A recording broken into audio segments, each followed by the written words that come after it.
Well, the heavens declare His glory, and I believe the markets do as well. Bob, I've been in this space for 22 years. I've been dealing with God's principles on a personal level. And as I traveled the world to more than 70 countries, I began to see that there's an overlay of God's reality in macroeconomies as well as microeconomies.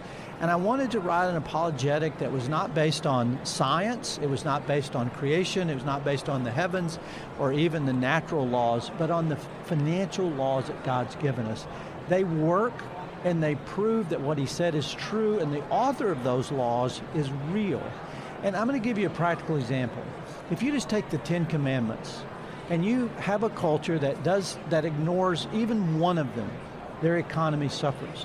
So in a culture where there's a high murder rate, very low economic growth. In fact, there's economic pain where there's high murder rates.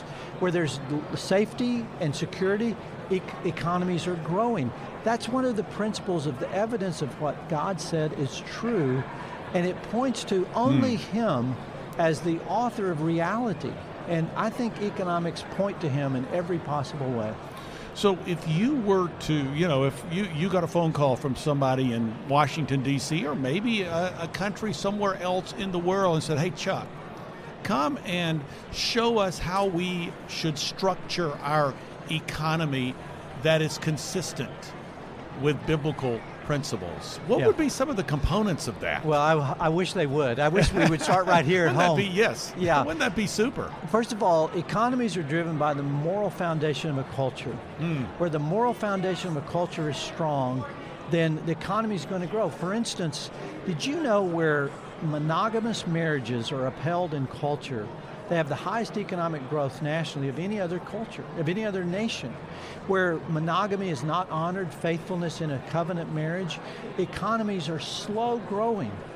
And that's a principle of God. Two are better than one. And when there's faithfulness, there's more production. Marriage is actually an economic enhancement. Although the culture is saying it's not, that's actually contrary to the data.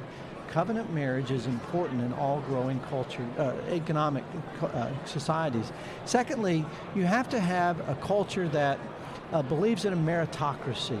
God set up a meritocracy. The 10th commandment is thou shalt not covet. And when we adopt an economic philosophy that legalizes coveting, taking from the rich and giving to other people, that's going to destroy an economy. Guaranteed to destroy it. Because coveting is one of those things that God said will take your neighbor down. It doesn't build your neighbor up.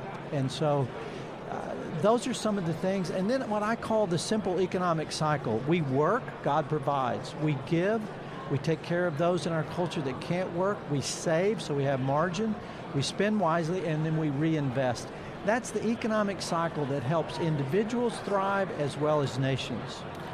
A couple of things I wanted to ask you about, and you mentioned the sanctity of marriage and the way that an economy functions when marriage is actually upheld, and can I even say promoted? And is there a way to structure an economy where marriage is rewarded? Because quite honestly, we look, for instance, at our system of taxation, and in the past we have been having the so-called marriage penalty, that you actually have certain vestiges, as I understand it, that penalize people for being married rather than enhancing and promoting Well, we marriage. have a support system in our country that's designed to be compassionate, but it's actually incentivizing the wrong behavior.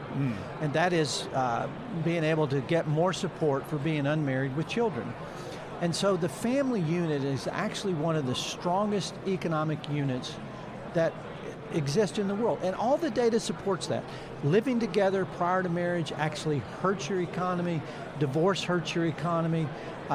The lack of family formation hurts your economy. We're the lowest family formation in the history of the United States right now, meaning a man and wife marrying, having children, and staying together. And what that points to, Bob, is that God said marriage is good. And the reality in the economic numbers verifies that it's good. No other arrangement can compete with the power of economic blessing that comes through marriage.